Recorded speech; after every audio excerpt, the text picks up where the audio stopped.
Guys, మాకు అయితే 3 days holidays వచ్చాయి. అండ్ వరలక్ష్మి వ్రతం శనివారం మాకు అసలు క్లాసులు జరగవు, అదే కాక సండే.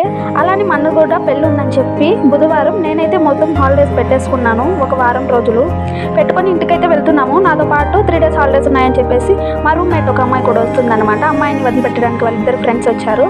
అలానే వాళ్ళు నాకు కూడా తెలుసు అనమాట. అందుకే మేము నలుగురం పోతూ ఉన్నాము. అలా వెళ్తూ ఉండగా ఇంకా కావ్య అనే అమ్మాయి, తను కొంచెం ఎక్కువ కామెడీగా ఉంటుంది. అందుకు 2 బ్యాగులు అమ్మాయి దగ్గర ఇచ్చాం, పాపం మోస్తుంది. తర్వాత అక్కడ నుంచి అయితే నేను మా కాలేజ్ నుంచి బయటకు వచ్చాక రాయచోటి బస్సు ఎక్కాను. బస్సు ఈరోజు అయితే ఖాళీగా ఉంది. నార్మల్గా అయితే ఫుల్గా ఉంటుంది. ఇంకా కూర్చొని నేను ఒక్కదాన్నే వీడియో తీసుకుంటున్నాను అనమాట. క్లైమేట్ మాత్రం భలేగుంది. వర్షం పడుతుందేమో అనుకున్నాను, గొడుగు తీసుకొచ్చుకున్నాను, కానీ వర్షం అయితే పడలేదు. అలా వెళ్తున్నాను. క్లైమేట్ అయితే సూపర్ ఉంది. తర్వాత అక్కడ నుంచి రాయచోటి బస్ స్టాండ్కి వచ్చి మళ్ళీ అక్కడ నుంచి తిరుపతి ఎక్కాలన్నమాట. మాకు 2 ways ఉంటాయి. ఒకటి మా కాలేజ్ నుంచి అంటే వేంపల్లి నుంచి కడపకు వెళ్ళి తిరుపతికి వెళ్ళడం. అది కాకుండా మా కాలేజ్ నుంచి రాయచోటి దగ్గరికి వెళ్ళి రాయచోటి నుంచి తిరుపతికి వెళ్ళడం. ఈ రాయచోటి దారి మీద అయితే 3 hours తిరుపతికి వెళ్ళొచ్చు. కానీ కడప అయితే 4 hours 4.5 hours పడుతుంది. ఎందుకు అంత లాంగ్ జర్నీ అని చెప్పేసి నేను బస్సు ఎక్కిందే 1 గంటకు అనమాట. మాకు మార్నింగ్ ఎగ్జామ్ ఉంది 10:30 వరకు. 10:30 వరకు అంటే సార్ 10 minutes లేట్ వచ్చాడు. 10:40కి వదిలాడు. ఆ 10:40కి నేను రెడీ అయ్యి అవుట్ పాస్ తీసుకునేలోగా 12:40 అయింది. ఆ 20 minutesలో రెడీ అయ్యేసి 1కి బస్సు ఎక్కాను రాయచోటిది.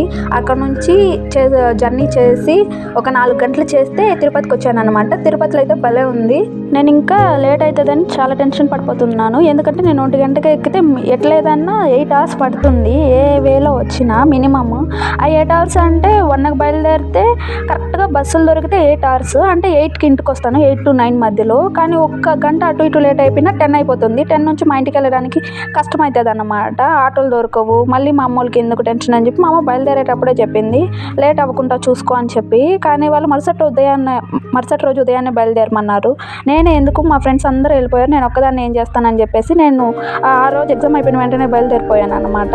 క్లైమేట్ అదంతా బాగుంది. తర్వాత నైట్ అయిపోయింది. తిరుపతి నుంచి మా ఊరు బస్సు ఎక్కాను, నాయుడుపేట బస్సు.